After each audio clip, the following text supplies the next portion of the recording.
A landscaped footpath now leads through what was the West's killing ground between 1967 and 1987. Their home, nicknamed the House of Horrors, at 25 Cromwell Street, was demolished after they were found to have murdered at least 12 people including their own daughter. Fred West was a man with a low IQ and high drive for sexual deviancy. He found the perfect partner in Rose, who shared his ability to use young, often homeless women as playthings before strangling them, dismembering their bodies and concealing them under the cellar floor. Fred West was a builder, and Rose specialized in offering young women or girls rooms in their Warren-like house and then preying on them for sex. Their home became a place often full of their children and lodgers, with Rose in control of increasingly bizarre and perverted sexual activities as well as working as a prostitute from her bedroom. Police and social services were regular callers to investigate allegations of child abuse and prostitution, but Fred and Rosemary proved a powerful duo at denying and deflecting their crimes. If by working alone, neither of them would have been able to keep up the killing or the secrecy. But together they claimed at least 12 victims before police got a search warrant in 1994. Digging up the garden unearthed the bones of young women, and Fred was initially charged with 3 murders.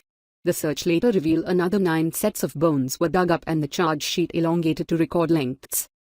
On December 13, 1994, West was charged on 12 counts of murder.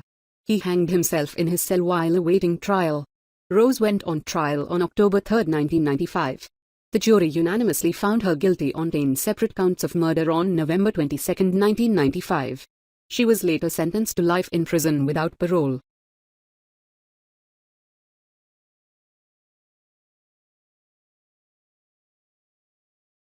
Photographs of Ian Brady and Myra Hindley still have the power to chill at 20 paces. Their 5 victims, killed between July 1963 and October 1965, were aged between 10 and 17. All were tortured, sexually assaulted or raped and then had their throats cut, were beaten to death with an axe or strangled and buried on the windswept wilderness of Saddleworth, outside Manchester. The gruesome pair even taped some of their victims' dying cries, which were played to the jury at their trial in May 1966. The couples were guilty of calculated, cold-blooded murders. No one could comprehend how the couple became so desensitized to suffering to complete the murders, but the lion's share of condemnation was heaped on Hindley, as a woman, for letting the children suffer. The 23-year-old typist had become obsessed with 28-year-old stock clerk Brady when they worked together in the office of a Manchester chemicals factory. Brady was a psychopath who reveled in a fetish world of Nazism, while Hindley was a naive teenager from an emotionally deprived background when they met.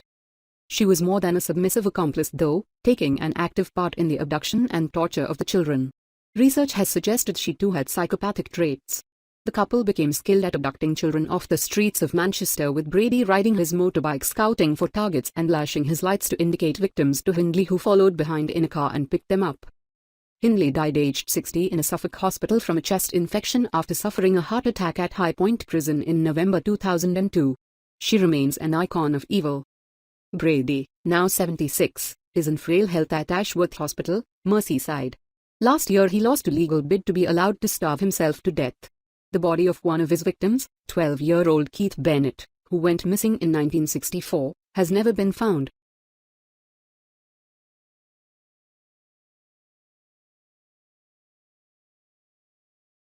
It took Charles Starkweather just 8 days to account for 10 of his 11 murders in December 1957 and January 1958.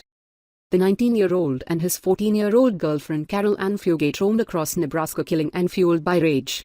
Charles suffered from poor vision and a speech impediment and was bullied at school, but as he grew older and stronger he took revenge by beating up the bullies.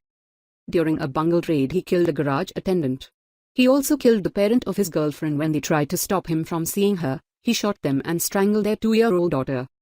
They killed 2 high school teenagers in their car for just $4.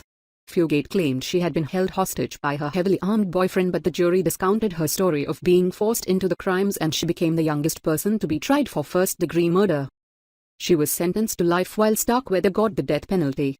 He died in the electric chair on June 25, 1959, at the Nebraska State Penitentiary. Fugate served just over 17 years. She was released in 1976.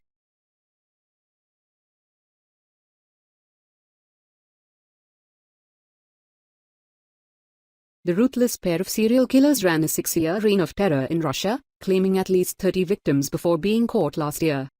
The former nursery school teacher, 46, and her second husband, a 35-year-old qualified dentist, were middle class but run a grisly criminal network staging robberies and murders.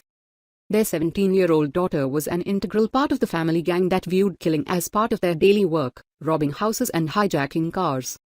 In one attack they gunned down paratrooper Dmitry Chudakov, wife Irina and son Sasha, with machine guns before stabbing the family young daughter named Veronica 37 times. Other victims were rumored to have had their eyes gouged out. They were arrested as they tried to burgle the home of a military official. Roman was killed in the shootout and officers found 20 guns at INESSA's home in Stavropol in the Russian Caucasus. 1986. A mummy with an agonized expression on his face has long since been the object of speculation.